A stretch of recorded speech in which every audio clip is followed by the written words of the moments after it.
Jordan, Joe, welcome to the Tech Leads podcast. I'm Bob McGinley, the host for today. Happy to have you guys here from Dealflare. We've been talking a little bit about your business in the last couple weeks. We did some work together on LinkedIn. I've really kind of took a lot of interest in your business, and it kind of struck me when I first read, the connection request, Jordan, on LinkedIn. I was like, oh man, these guys are in such a hard business. But I'm curious what their niche is, right? So we got together, we talked a little bit, and I was, I'm not easily impressed, right? Which most people who know me know. I can be a bit cynical on things. So I just, had this idea in my head, like, oh, you poor souls trying to do cold calling in today's world. And so I kind of wanted to find out what your edge was and what you guys were doing that was different. And you're doing some really good stuff. So I thought it was worth the time to go explore this a little bit. Not only to kind of, help you get some visibility, but really for others that I know who are in this business where, you may be able to give them some tips or some tricks, little things that you guys have kind of found along the way that would help other SDR teams be more successful. And that's kind of the purpose of this whole thing is, the things you see people doing where they may, be able to find some level of improvement. And so we can throw that stuff out there as well. So with that, Jordan, why don't you kick it off and give us a little intro, a little bit of about yourself, a little bit of your background, and then we'll kick it off from there with Joe. Yeah, absolutely. Yeah, thanks so much for having us as well. Yeah, so I guess like to give you a bit of a background, yeah, I mean my background is from working predominantly in tech sales. I mean, I've worked across a few industries like FMCG, mainly in the beverage industry as well, and then sort of pivoted post-COVID into tech sales, um, which yeah was just way better than being in FMCG. There's no comparison. Uh, What's FMCG? Sorry. FMCG is like it's like food and beverage, so like selling like Uh, drinks and any food manufacturing and stuff like that.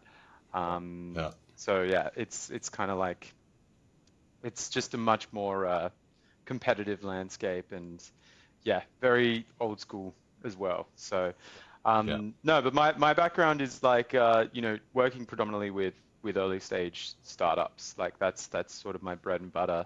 That's what I've always been good at. And yeah, I joined a company called GovConnects back in 2020, and joined as the pretty much like the first employee other than the co-founders. And yeah, just had the difficult task of being in charge of growing the entire sales of the company, and that was really where I guess just found that my craft was like very suited to cold calling, because I think on the example they used was on the first day that I was employed, I called the Prime Minister of Australia. I didn't get through to him, but like it was just like there's no yeah, there's no limit to who we will and won't call. So no, yeah, it was that was a really great experience. We grew the company to to quite a crazy amount. Like there's 30 employees there now. It's like a global company. I think we were doing, we were pretty much doing like two mil a year in sales each at the time. So it was like it's doing really, really well. Um, and then yeah, left GovConnects and moved to another startup called Phasio. And it was, this was sort of an interim thing. This was a friend of a friend's business, and yeah, it was similar sort of story. Just helping them grow. I think I was like the fourth employee at that stage, just helping them grow from the ground up, building their sales process, setting up SDR teams, onshore and offshore as well. Um, and so, yeah, that's just kind of been like my bread and butter is just, building teams specifically with respects to like SDR teams. But also like, I've worked as a, B, a BDM for a long time as well, in enterprise. Um, but now I'm like very much I'd say like my bread and butter is very much like mid-market sales. So like, that's kind of where I've explored enterprise, don't love it, much prefer mid-market, much prefer the quick deals that you can close quickly. So yeah, and then set up Dealflare about it's nearly 9 months, I think, with Joe uh, and two other co-founders. Joe and I were really at the precipice of it, though. Funnily enough, like I guess the backstory to Dealflare is quite funny. Like all of us were unemployed, looking for work, and and yeah, you're very, very vulnerable. And I just put up a post on LinkedIn, and no, it was on Facebook actually. A Facebook group called Sydney Startups. And I was like, if anyone wants any sales work, like I'm happy to consult for X amount of dollars. And I had like, I reckon I must have had 30 people message us, like just out of the blue. Yeah, Really? so many people. And we were taking all these meetings, and I was like, Joe was like, oh, do you want any help? I was like, yeah, absolutely. So then we started taking these meetings together. A lot of crap, like so much crap just coming through. Mm. And I've got a lot of sympathy for VCs. That was like my first experience of what it's like, filtering through all these different startups. But yeah, eventually found like a few that we really liked, started working with them, and before we knew it, we had a business. So that's sort of my journey here. Yeah, maybe over to you, Joe, to give your story as well. Yeah, Jordan gave a pretty apt description of how it all kicked off. We're in a pretty vulnerable state, all between careers. A couple of us had kids, were having kids, worked across different industries, didn't know what we wanted to do. My background isn't in sales like Jordan's is. I was a geologist, and then it's a real boom bust cycle with that work. I ended up joining a fintech startup as a data scientist because we were always just using data. So back in those days, you just call yourself what you need, and I was lucky enough to get an opportunity there. Spent 5 years in data science and I guess general analytics for a company that I came in at 15, 20, and when I left was 75, 100 odd people. Went into another industry for a while that I won't mention, but was there for a year or two, and yeah, all along the way, data it's really important. It's like as a pragmatist, you need to look at the data side of things for everything. For me, it was just a way of understanding how something was going to work or how to get something done. It was never my passion. I guess development in general wasn't a passion, but just a pathway to success for all industries and all standards. So I loved it for that, but the human side of things is what really got me ticking. And even when I was doing research, just reminiscing now, like this is a story of our lives kind of daytime podcast. Even at uni, I wasn't the smartest person, but I was able to do research because I could go out to various places and broker deals to get our instruments on site. So I struck deals at golf courses for access over multiple weeks. The South Australia's largest racing course, Morphettville, struck a deal with them for just telling them out of the goodness of their heart, and this is research, and that was hard to do, and a lot of research people wouldn't do it. So I already had a bit of a knack for trying to build connections and manipulate situations, and here I was enjoying that more than the actual part where you did the research and or the development. And same as when I was in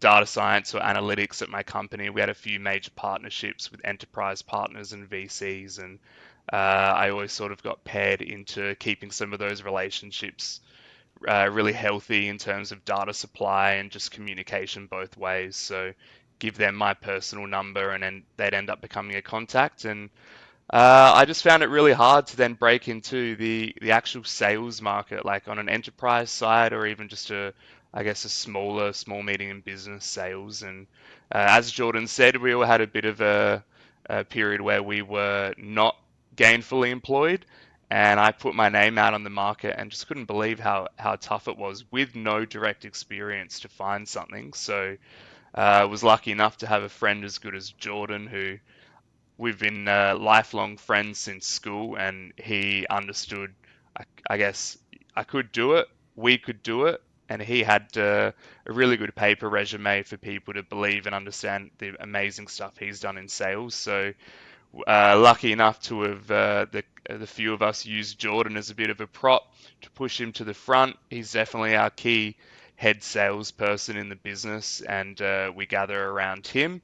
But we're all getting a bit better, and it's fun competition, which I think is really important in sales machines, and Jordan encourages that as well. So yeah, now we were lucky enough to win a few contracts early. We overworked, we over delivered, we wanted to overperform, and with that, we got more direct referrals to more of their friends in other industries, and continued that sort of referral role chain, which is really important as a small and young business when you don't have the resources or the time to I guess sell yourself in other avenues, and a discussion with someone who's been referred to you is a more powerful discussion than most. You sort of shoot through a lot of the uh, initial Q&A period where you're trying to figure out, particularly in our industry, which is full of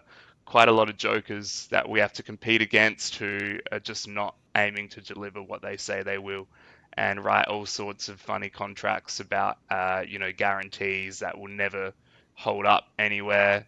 So yeah, we compete in a space that relies on referral and relies on reputation in smaller circles, and we've been lucky enough to continue working hard to try and deliver on some of those contracts, and give people good results. And yeah, that's a bit of an overview. We've got a few other partners. Almost Yeah. speaking now feels like they don't exist, Actually, but it's funny with they're our other equally. partners, like, so I've been in business with both of them.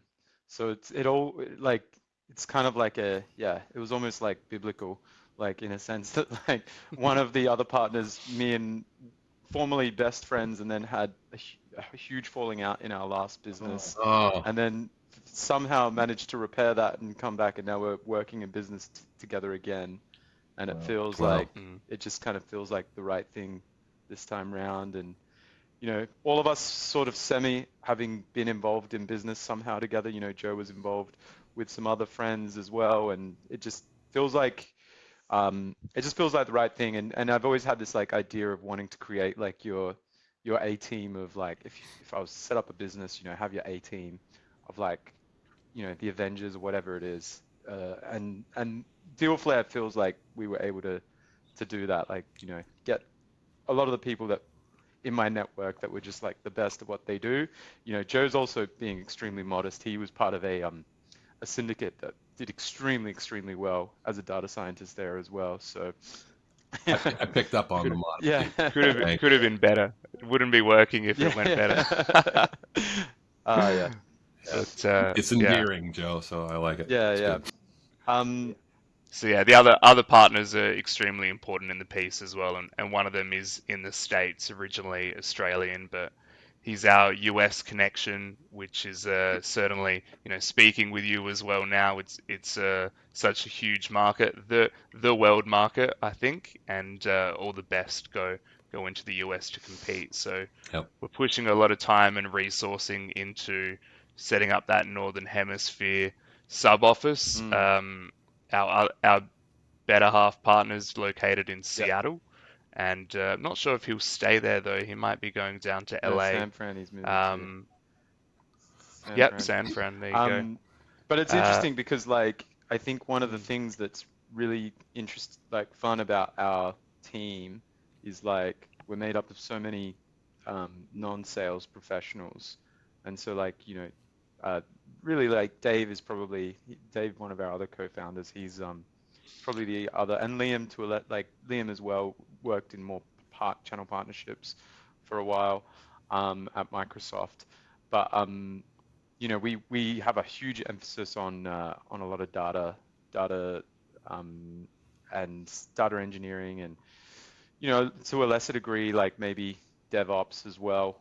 with Joe and Liam sort of taking the reins of that. And so being able to integrate the two across like having a team that sort of uses both sales and engineering to I guess propel its momentum is very, very useful. Like we built, you know, these guys are already building platforms for us to be able to share with our clients that have like all of our data shared, and like just things that normal sales teams just are a bit limited to, or they're at the discretion of their engineering team. And so, you know, whenever sales wants a new app or something like that, or anything built, it's like no one's going to build it for you. You've got to go find a pre-built tool.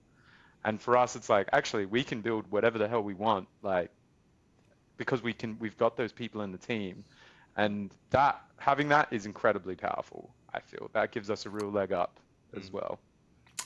I think that was part of my success as well, because I was a developer first, right? Yeah. So if I wanted something, or if I wanted, you know, I was able to go and start playing around with data where everyone else is like, this is, you know, these spreadsheets are just too massive for me to even comprehend, right? Yep. So I want to dive into the whole SDR space and you know, some of the things you guys are doing there. But Jordan, I want to go back to the Facebook post, right? Because I think there's a lot of people who might get some value out of that. I mean, so you're unemployed, you're nervous, you've got friends, you've got connections.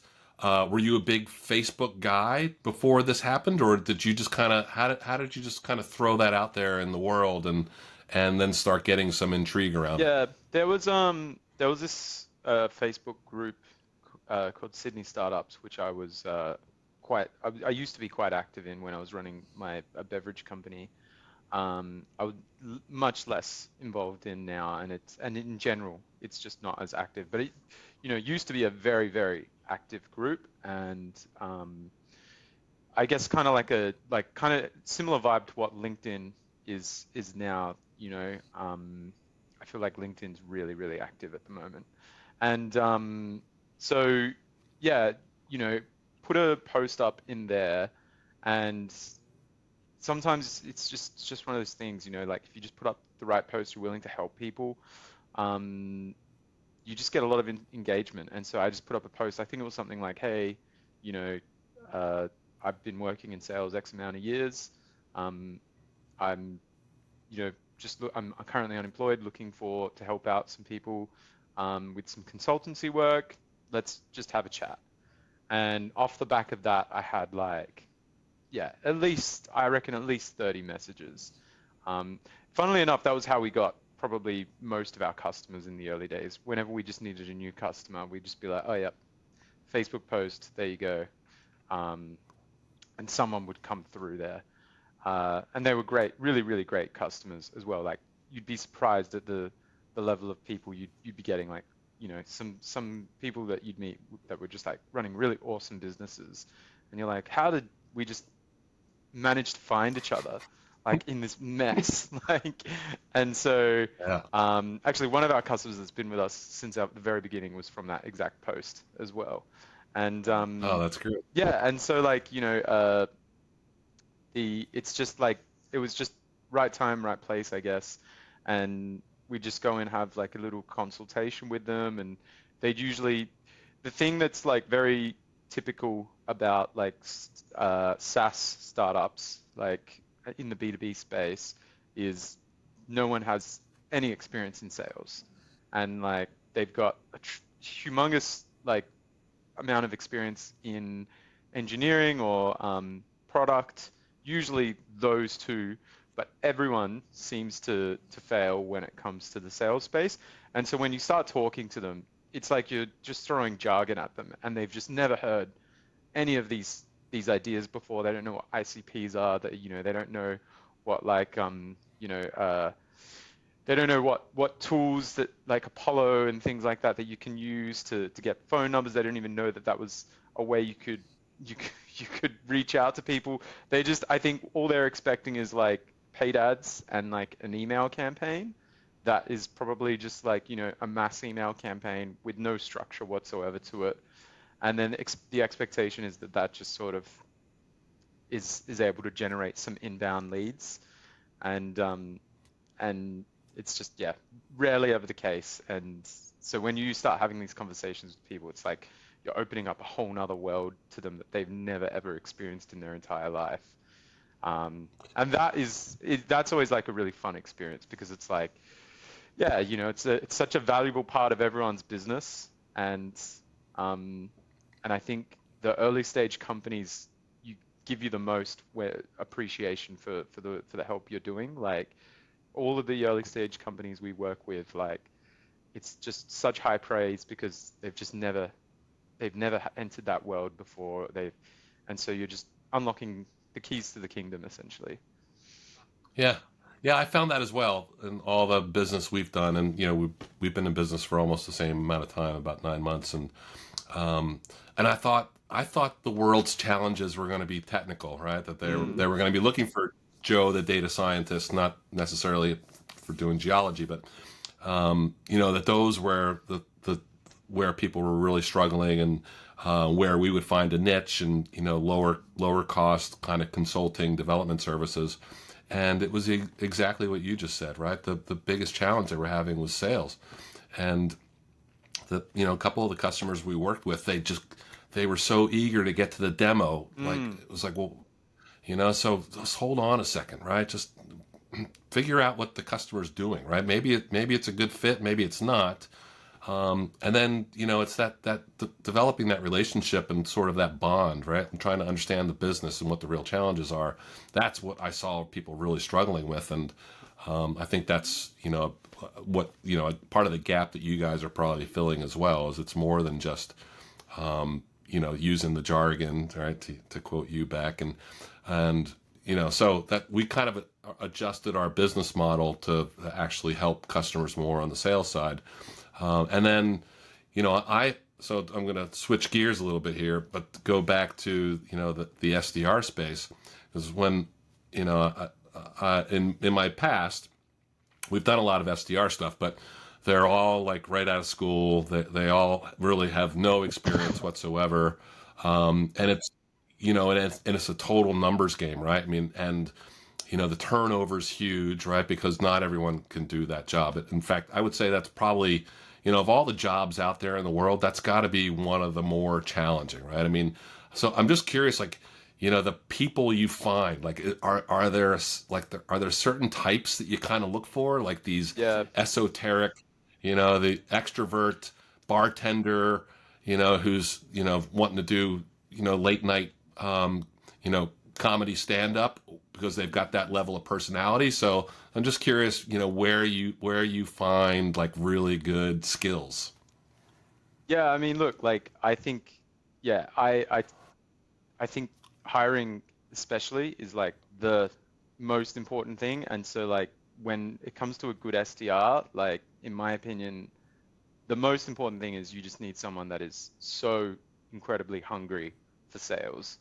And like, because they need it, it's a volume game at the end of the day.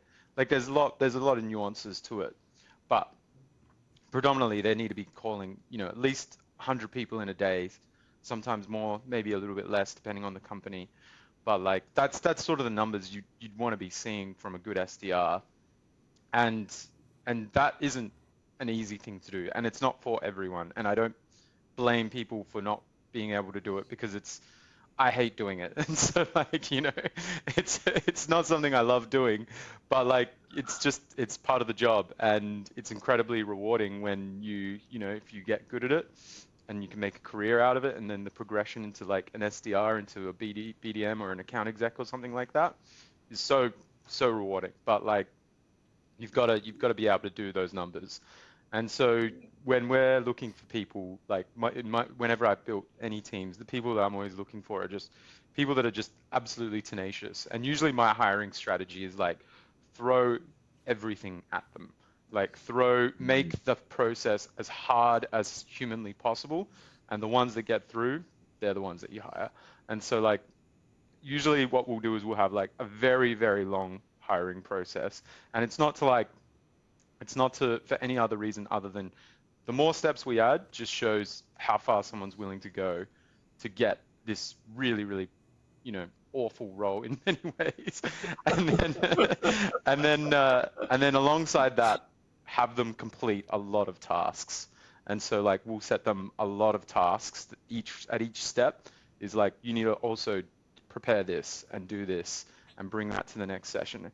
And then inside the sessions, we make them incredibly like it's just all role play. We do a lot of role play in the hiring process and the training, and so it's just all role play and just throw everything at, make it the hardest role play that they've experienced, and then anyone that like they don't need to. Funnily enough, they don't need to succeed in the role play. Like I think if they're willing to go that far, then they're willing to be taught, and so you can teach a lot of what you need to them. But anyone that is willing to go the distance, that's pretty much who we hire. So that's more or less who I look for, is just someone with an incredible drive that can just, get through it. And that's what we see. Like, our team, like, one of our SDRs, Tom, he'll jump on at like we start at 9 a.m. He'll be calling from like 8 a.m. sometimes, 7:30, and you're like, you just want to hit your targets. You just want meetings. Like you'll do anything to do it as well. And it's so easy to manage people like that. I was having this conversation, funnily enough, with some friends on the weekend, and they were like, why don't you hire like people, who are like more like,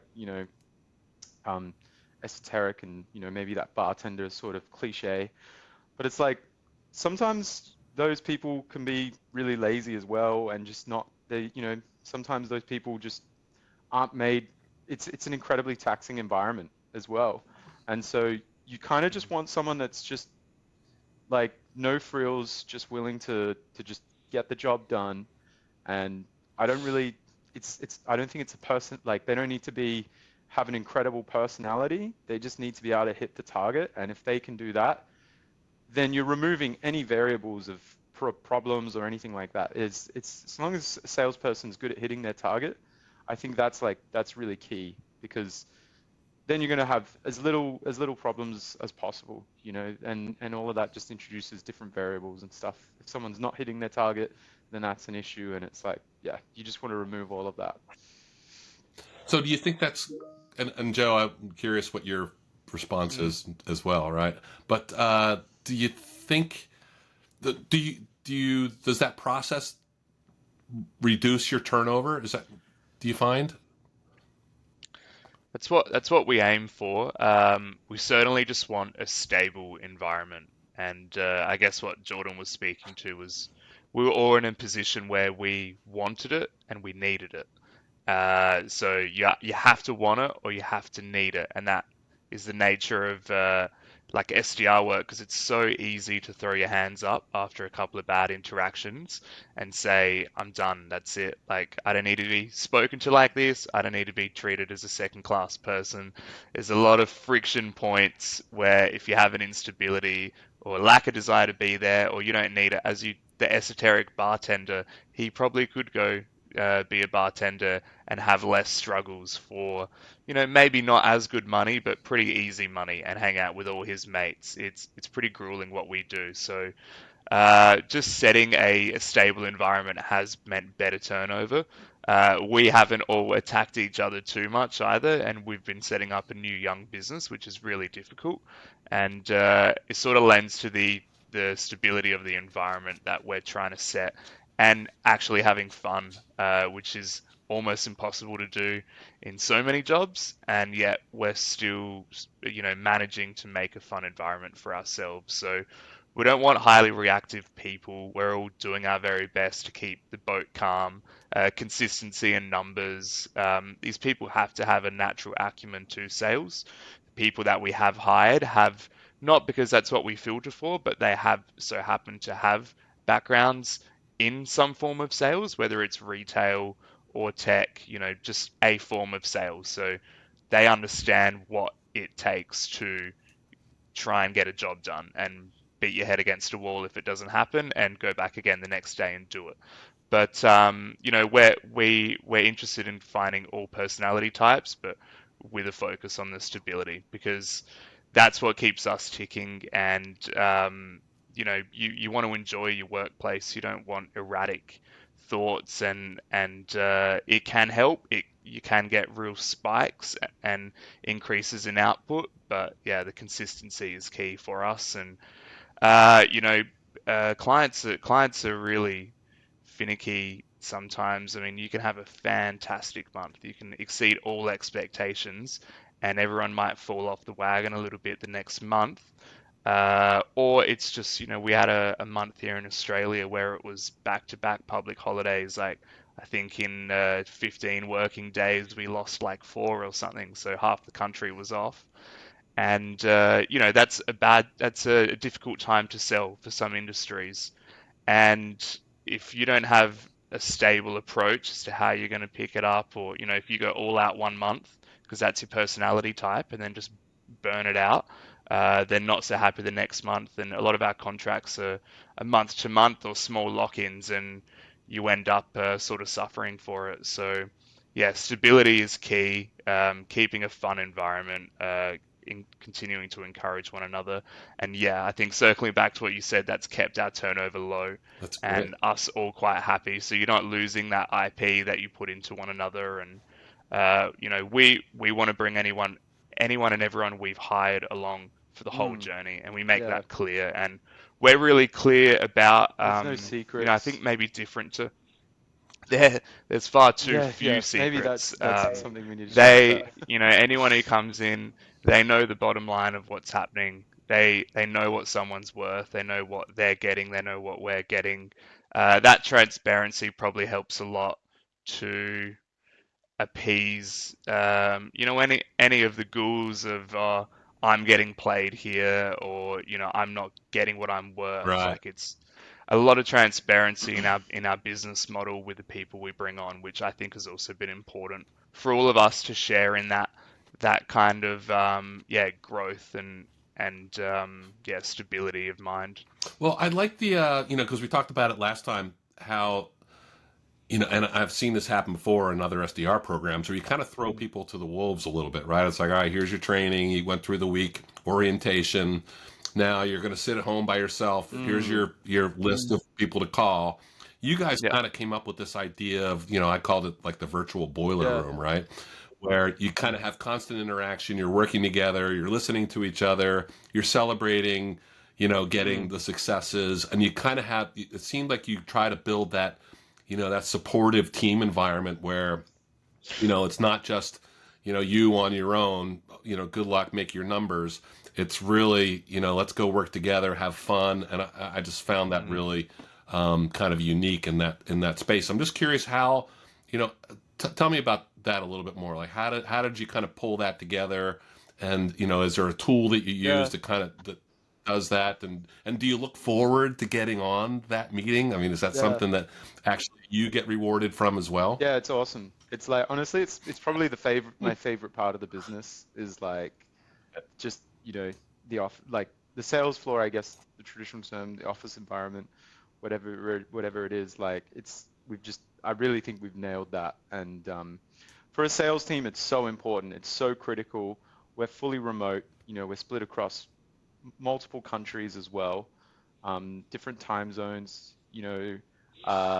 It's a challenge, and I've worked in a lot of remote roles, and people always struggle with it. And so for me, it was like, we need to get this right, because 90% of sales is motivation. And like, if you're not motivated, like, there's nothing worse than basically like going out and starting your day calling and being the only one able to make calls alone. And that's not an environment that I want to be in at any point. Yeah. So we really had to get this right. And so pretty much what we do is we all just log on Discord, the gaming. Yeah, we've tried a lot of tools, funnily enough. We have tried proprietary things and spent good money to get good sales floors. Some of them have really rich features that we wish we could be using. Other ones have had a lot of technical problems, and we've just found the most harmonious and seamless tool that we can all gravitate in the same room all day is Discord. That's Good old awesome. Yeah, Discord. it's just cleaner. It's It's just like, seamless. It's really clean. It's got like great muting or deafening Yeah, you can settings where, bind you know, keys to just like drown out all the other noise and yeah, stuff like that. and it floats through other applications. So you can be in your CRM and, there's four people in the room and you're all making calls or having conversation and you're constantly dialing or you're at that stage and maybe it's quiet. So you just have your call out in the open because everyone's sort of doing their own thing. But maybe someone starts talking or they pick up a call and you just quickly deafen, and you're in your own world now. So you've logged out, but everyone knows you're in calls and you get off the phone, you go yes, no. So yeah, it's just a prosperous environment. And I think we went through a stage of, early on we actually did try a little bit of solo calling because we were so busy. I think we all got tied into buckets, time zone, this, that, and we ended up solo calling and we had some pretty awful results in contrast to the kinds of connections and conversations we were happening. And we all decided at that point, I think, Jordan, you said, no solo calling. Like solo calling is done. It would ruin your attitude. You'd come out really bitter and have no one to pick you up if you had a bad day and you had no one to celebrate with. So Yeah, it was just a very moot experience and one that you could easily burn out yeah, from. So yeah. And it was yeah, like, and it's, even and like Discord has like, it's got a sales bell as well. So like when we have a Yeah. win, like you just hear this like sales bell go off, and you're like, holy yeah, shit, yeah. like this feels like we're just in it all day. So you just jump in, Mm, and it's like, we've all used it before, but like you just sit in a lobby together, and you just when someone's there, you can see, and when they're not, like they're not, and you just hang out there all day and just chat, and we'll just make calls, mm. and it's so much fun. Yeah. Yeah, That's awesome. and that attitude and vibrance of the room bleeds through naturally into your calls. You might not even Ah. you might not even be in a great mood, but you've got other people in a great mood around you, Yep. and it feels not so fake but genuine to be speaking with enthusiasm and have a ecstaticness about what you're trying to sell to that person. And you've just heard someone else have that positive attitude. No, So that's great. it rubs off on you and stops you monotoning out. Mm, And yeah, just doing, making the call because you got to hit the number. You got to hit that internal number. You want to share, you want to compete as yeah, well, which is really healthy. Done in a healthy way. The competition, Jordan has always pushed as like a crucial element of sales and the transparency of what other people are achieving. And we celebrate one another's achievements, and it's important to make sure that, and it always has felt like that is shared among the team. One person's success is operations doing a good job. It's people covering what they should be, and everyone doing their bit. You might have a client that isn't as prosperous, so you've done your bit by just making sure you cover that client, so that someone else might get that big number, and you know, also like a healthy mix between your base and your comp pay as well. You have to find that mix, and that's really important as well to keep things equitable and yeah, divvying up clients and stuff. That's always an interesting one, and we try and base that more on people's backgrounds or personal flavors. Jordan and I, we've swapped who we're working with before as key client accounts because we've just had a better vibe with with whatever that product or whatever that client is giving to the market. So finding that fit as well. If it's not working, and you have consistent, lackluster result periods, then rejigging the machine on the data front, the person front, share the load. Yeah, that's good. And I like the idea that you're constantly like not only learning what's working, right, but what isn't working. So Mm. you can kind of pick up those tips from other people as mm. you're, engaging in your day. I just think that's, that positive reinforcement thing. Oh, So absolutely. so Mm. so tell me about SDR in general. Like, and you guys, I think you're really onto something, obviously, right? Um, and what you know the typical company that's looking to outsource SDR, what are they experiencing today, and what would you recommend that they kind of look for in going out and finding a really good vendor? Yeah. I mean, look, like, I think the big thing that I'm experiencing at the moment, like as the business grows, and this is just something that I experience every time I'm working any sales role, whether when there isn't a specific SDR team, is like context switching. So like the mindset of switching from having to make calls into maybe having to take demos, or yeah, like essentially being an account exec or a BDM versus being an SDR. The two and a lot of the time those roles are a hybrid. Like it's very rare that an account exec or a BDM is not going to make calls. And Right. unless it's maybe like an enterprise company that's got that the resources to be able to build out their internal SDR team or whatever it is. And so like that context switching is like that's just it's a killer. Like I don't know, we all experience it, and when you're in the mindset of taking meetings, there is nothing worse than having to go and make a call and just you're just not motivated to do it. But when you're in the mindset of calling, you're like, this is all I need. This is all I need to do for the rest of my life, and I'm happy, and that's fine. And then you move out of it, and you're like, I just cannot go back to that at all. And like I said, I'm experiencing this a lot at the moment because I'm doing, we're all doing a lot more ops focused stuff on the business as it grows. But that to me is really, really, that's always been a really sore point. And it's the classic thing of like account execs, BDMs asking for more and more inbound leads, like where's my inbound leads? Because you don't want to have to go out and chase leads like that. So that seems like a really, it seems like maybe not like the biggest pain, but I think it is. And to I guess to an equal degree, like just being able to have a consistent source of leads is incredibly, incredibly difficult. And what we have found is when it comes to cold calling versus email versus LinkedIn, any of it, like the success that we get on cold calling is just like leaps and bounds above any other medium. And I think it's because you have the ability to be able to convert them on the call. Like you have the ability to change their mind. Like everyone's going to answer the phone reluctantly. No one wants to chat. No one's like interested in what you're selling, but you've got to make them interested. And there's a journey on how you get them there.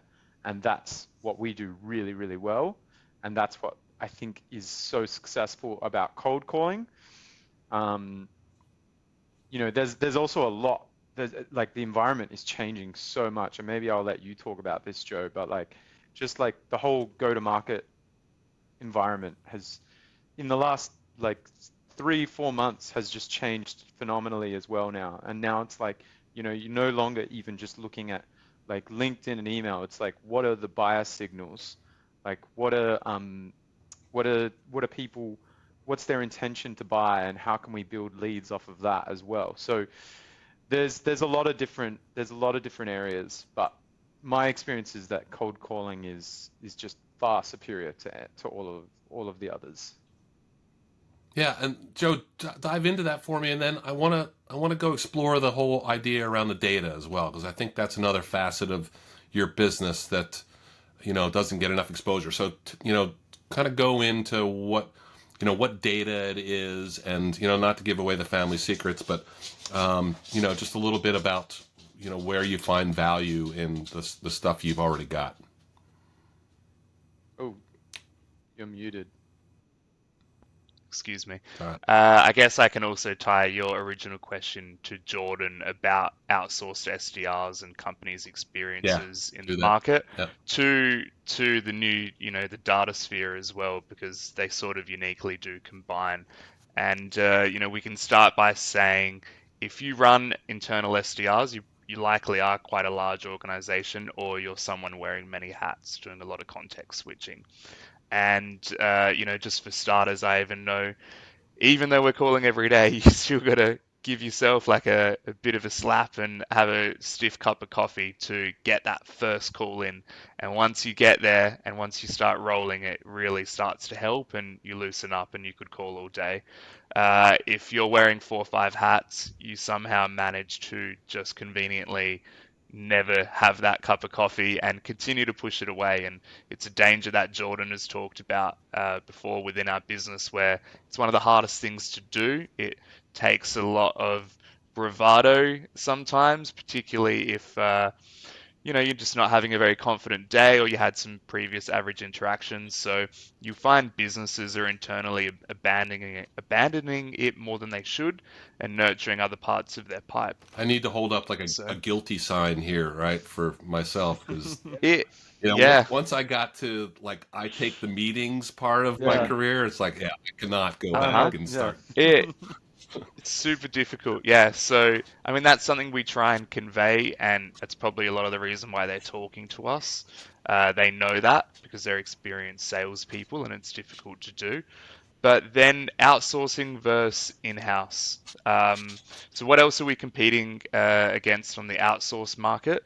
There's a lot of people offering a lot of, let's just say, it's not a lie, but there's some things that we see that are even direct. There's a lot of too good to be true kind of players out there. There's a lot of people who are promising the world, and sometimes we go into conversations where they expect the world and we know it couldn't be delivered even if we put every single ounce of what we've got into it.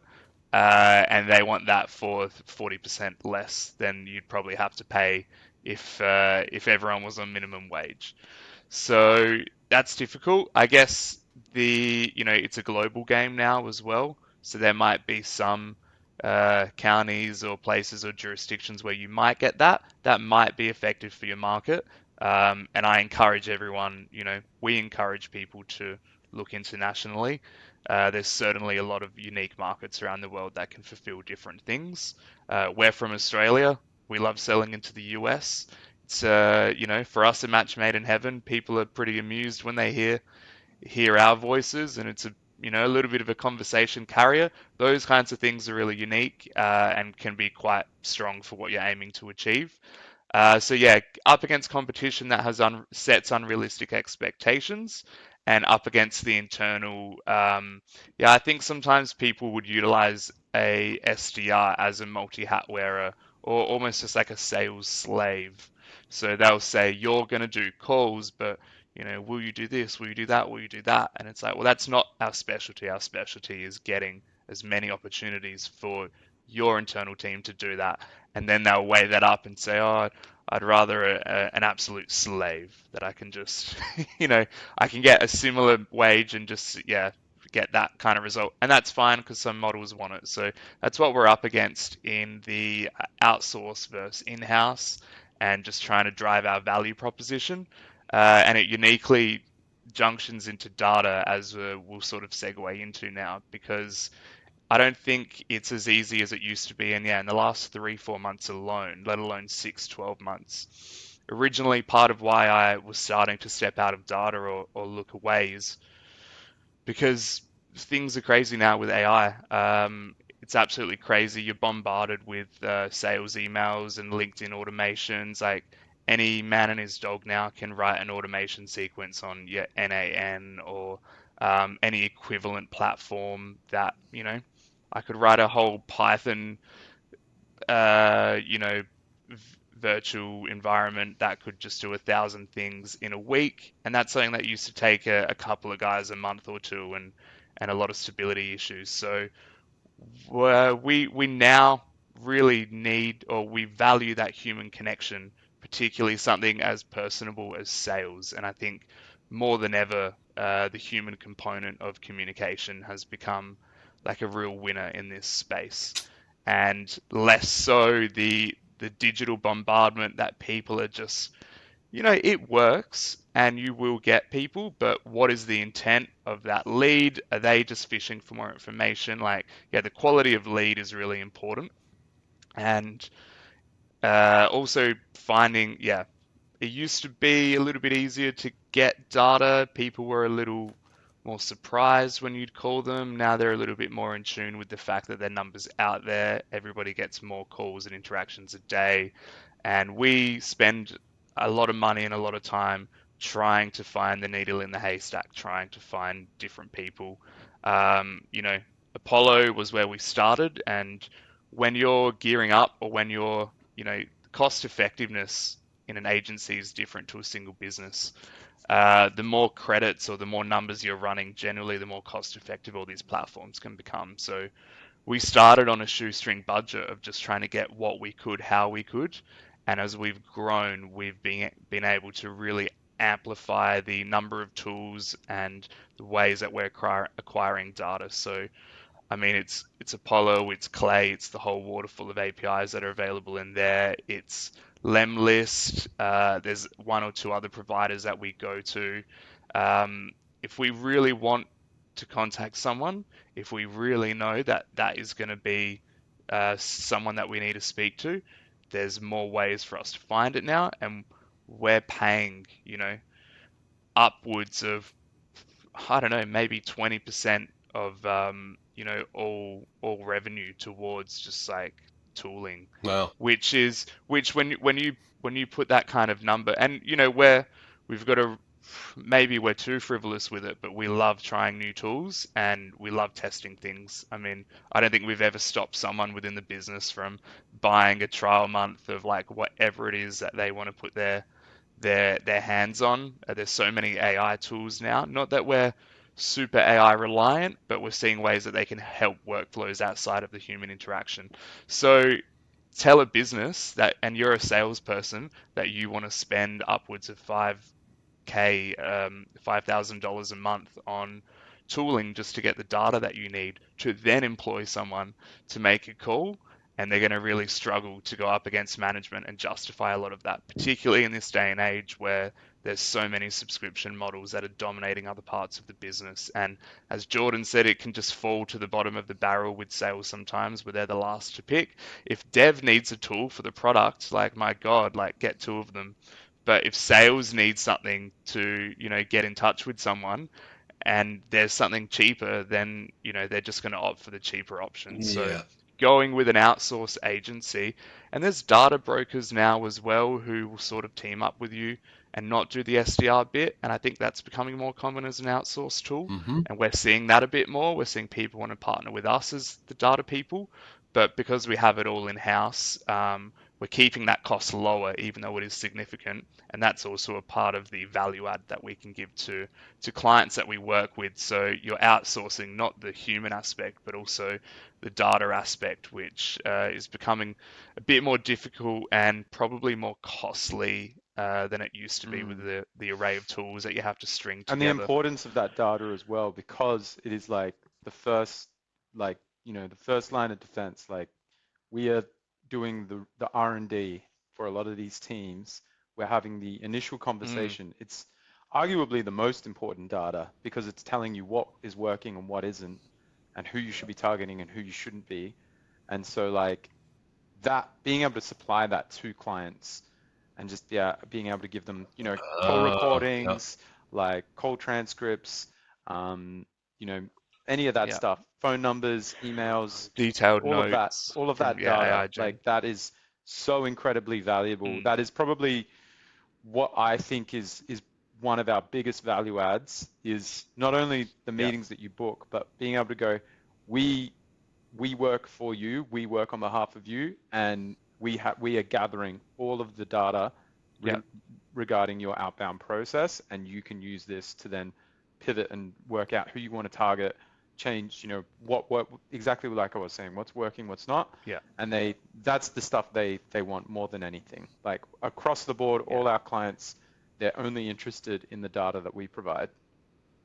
That's awesome. And well, I mean, and I think you just separated yourself from most other SDR outsourcers, right? Because I think the data is a huge part of it. My experience has always been, marketing's in charge of lead generation, and they want to keep their budget for going to conferences in warm locations and staying in really nice hotel rooms, right? And it's like, well, look, where's the data? It's like, well, we have we've got 10 licenses in a pool that you can go use Zoom Info or something else, and you're not in the pool, so you're kind of on your own. So then you have people sharing IDs, and it's just it's brutal, right? So to kind of take that out of the hands of the people who aren't doing it anyway, I think is incredible. And then the flip side of that, to be able to go back and say, you brought up ICPs earlier, right? Like, we honed in on who's the persona that you guys should really be talking to. So if you're going to extend this out and, take some of this back in house or however the relationship works, here's the things that'll help benefit the business going forward. Absolutely. I think that's a ton of value, right? And then you always hear this, like there's always the conversation with regards to sales and marketing about like how do we link the two together, and so many times across the board, whenever there's a new marketing hire or whatever, it's like I really want to be able to connect sales and marketing so that they're one unified system.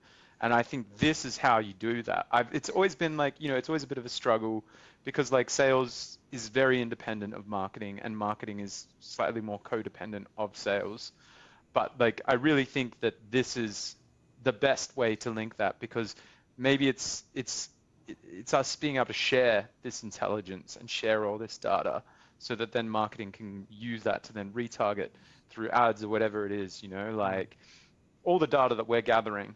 And a lot of the time people just, when you have a CRM, your CRM is dedicated to meetings that go in, to like meetings that you book. So like opportunities. It's really not about the calls that happen before you have an opportunity. Your CRM is like very protected around opportunities. And that is almost the killer, because all those calls, that's where the value is. That's all of that gold you're missing out on the reason. And to your point earlier about what doesn't work, like that's what we need to focus on, is what actually isn't working, and who there's a few outliers that are working, but all of that data around that's the stuff that we should be capturing as well. And it rarely ever just does get captured. Yeah, well, it gets back to that whole, who's doing it, right? So you want your SDR sitting in the CRM tool all day, or, how does that relationship and the handoff work? And I think that's, that I don't know if that's an area you guys start delving into, but that's kind of where we're starting to play more of a role with companies, and our new company, Rocket Fuel, is to kind of set up how those relationships work and then how things flow through the system. So I think that's another big challenge, because that's one of the things I've missed in the past is, what do you want people doing? Where do you want them spending their time? Yeah. Do you want them spending their time calling customers, or do you want them spending their time doing forecasting in a CRM tool for data, for deals that aren't real anyway, right? Yeah. Just because they want to stay employed till the end of the quarter. So Yeah. That's the world, though, right? I mean, it's tough. All right, so we're kind of getting up to the top of the hour. I'm just curious, what's next for you guys? What's the future for Dealflare? That's a great question. I think like more and more what I'm seeing, like our goal is to really like, if we could come in and replace, internal SDR teams and just be a truth source for like, a source of truth, for companies to be able to like have a little more visibility over their outbound sales process across, all verticals, whether it's cold calling, LinkedIn, email, website traffic, all of that. I think that to me is like what I really, really want us to achieve, is like being able to just be able to come in and replace internal teams. Not to say that internal teams need replacing, but like maybe they do, and in that case, like we can provide that service. What I think I'm noticing is the lack of visibility around all of those campaigns. They're very independent of each other, and there's very little that people can do to connect them, and it's messy, and we're really, really good at managing all of them and linking them together. And I think like for us, like it's about being able to come in and give you the ability to have someone take charge of all those different areas, whether it's cold calling, LinkedIn. We put a lot of effort into all of these things. As much as we love cold calling, we do put a lot of effort into LinkedIn and email as well. We're gonna continue building that out more and more. But essentially being able to come in and just take control of those areas and go, this is how your campaigns are running independent of each other, and here's all the data that links them together. And we've got dashboards and stuff that we share with our clients that are really, really good at showcasing that. And I think that to me is where I'm seeing the natural progression of our value, is just being able to provide that service. And maybe I think you'd be slightly, I'd hope we're aligned, but maybe we're not, Joe. No, I agree. I think that's us maturing more towards, the whole sales department, not just a fraction of it, which some people see us as, Oh, and more enterprise grade in how robust our offering looks. And we're putting a lot of time into this platform, and as Jordan said, we have dashboards, but getting our executive reporting, our weekly, fortnightly, monthly reports, really solid, really palatable, something that a middle manager can push up to the higher level and say this is exactly what's happening, yeah. and they don't need to lift a finger. We're really seeing that a lot of our success, true or false, is actually there's another codependency of, will upper management give the budget for what that middle management wants, and they go in and bat for us, but we want to try and help that scenario and give that beautiful summation of how much work we're doing and what they're getting out of it, and tying all the omni channels together. And it'd be fantastic to have larger contracts where we can give more of single person time dedication, where we can say, this is now your guy. Like, this guy is going to live and breathe everything for you. He might as well work at your company. He might as well come sit at one of your desks. But you have that great opportunity where you can test something and you can do it for 3 months, and it might be a new ICP or a new launch, people rebranding and this and that. And you can fire him and it's not going to disrupt the flow of your office. Right. I think that's really important as well for outsourcing, that people want to try stuff, but it's not always worth disrupting flow and having these kinds of intra-office issues where you bring someone on and they do a pretty good job, but you just didn't have a very fantastic idea. So you got to get rid of them because you don't have the budget. Like, that's just not Yeah, a we're drama with us, fighting because for our business every month, like, yeah, Yeah. every month we fight yeah. for it, or every quarter, whatever it is, and we're just really clear and honest about what we see in other campaigns and the kind of success that you're hitting, and is that the ICP? Is that what you want to do? Has this new play worked? And there's a lot of cross market possibilities for products, and people are constantly trying to rebuild on what they've got to appeal to a new market or a new product set. So they want to try new sales avenues, and we're really good at spinning that up in a couple of weeks, and that might be months of work for Yeah. an internal team with 1 or 2 people just for trying something new. And then you got to fire old Greg because you set him up to fail. So anyway, I don't know how I got into that, but yeah, more enterprise grade future for us. And yeah, I guess just doing what we're doing now and still continuing to enjoy it, which we are.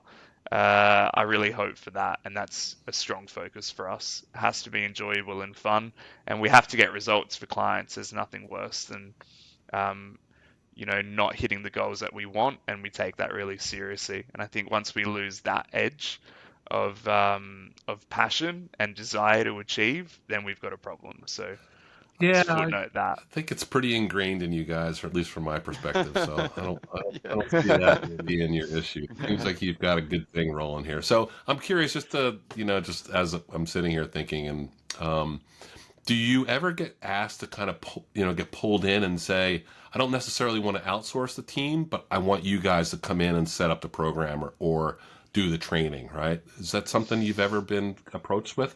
Yeah, it happens. It Yeah. happens here and there. We, like, funnily enough, we we just are really hyper focused on what we do really well. So we haven't ever executed on that. Not to say we're not, Yeah, but we are. we've talked about it at Yeah, length. Yeah, we have had other people I think request we're it. really good We have, at being able to go, you know what? Let us just do this, and maybe there's someone that we can yeah, recommend that does this better than us, but no one's going to do this better than we are. But like we like and at the we've same time, like, you know, we can, I think we'd be great at going in if someone's like looking for a team built. Like mm, that would be awesome. There's nothing.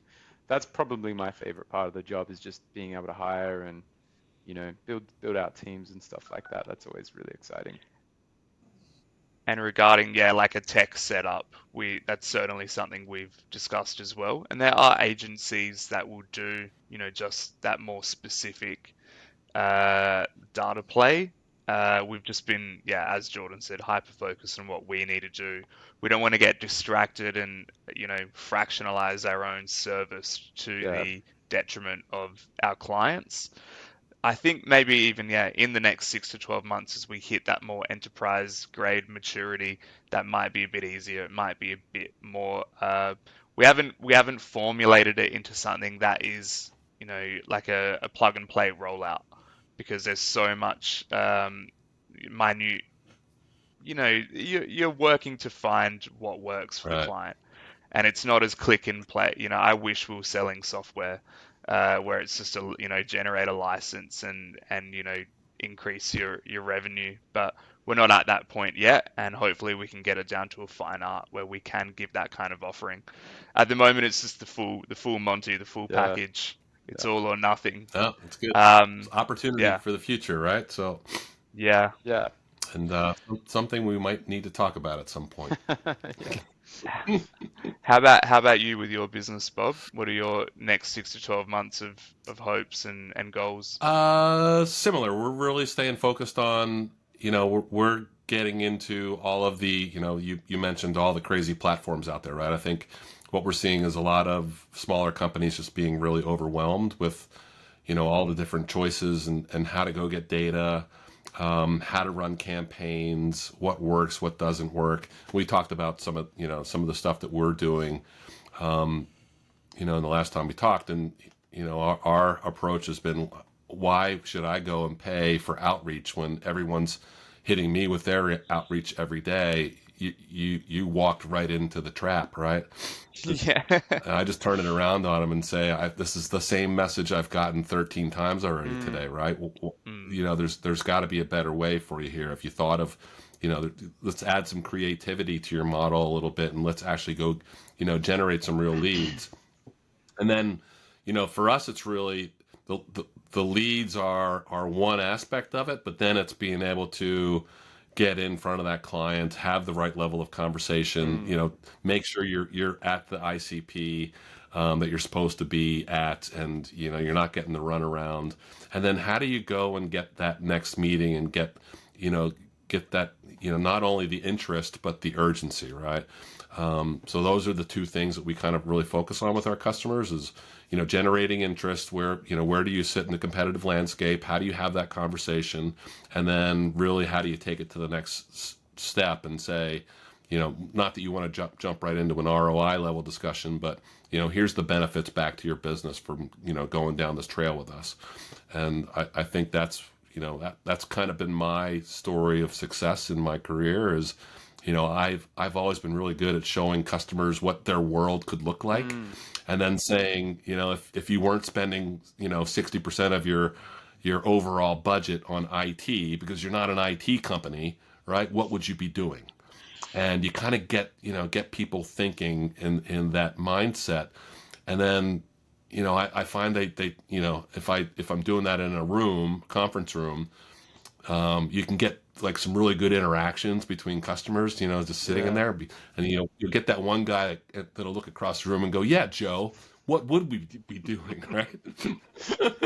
We wouldn't be doing all this crap, right? Buying diesel generators for data center backups. yeah. So, so that's the thing that I kind of, my gift is I like to get people going, and really kind of, back to Joe's point about the data.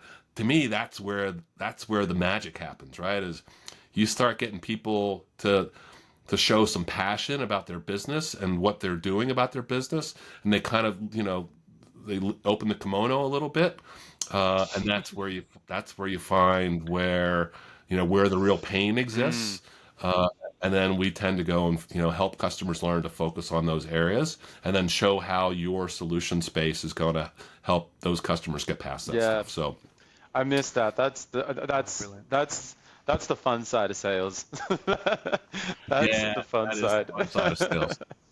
Yeah, and then having somebody come back and saying, it'd be great, Bob, if you could go do 50 cold calls in the same day. It's like, yeah, sure, I'll get right on it. So, Oh, all good. right, gentlemen, it's been a great afternoon for me. I know it's morning for you. You guys have a busy day ahead of you, but I can't thank you enough for the time. It's been a great chat, and I know everyone's going to get a ton of benefit out of this. So, I Yeah. really do appreciate the time. It's great. Awesome. No, thanks so much for No, having thank us. you. Yeah, it's been a pleasure. Nice start to the day, and yeah, hopefully someone learns something from what we say. I don't know if it'll be Oh, from me, maybe Jordan or they will. yourself. They will. Trust me. But no, it's been so natural and such a joy to have just a really nice chat. Thank you, Bob. Yeah, so let's do it again sometime. Once the world changes a little bit, and something new pops up, we'll kind of go Bring catch new up and stuff. see where everyone's. Yeah. Once you get to that enterprise level, Joe, and then Yes. we'll check in and see what's changing in everyone's world. Likewise, And we can open up our kimono to you as well, yeah, and well, look for some pain be a little points careful over there. the next few months. All right, guys. Awesome. Have a Thank good you, day. Bob. Thanks. It's been a pleasure.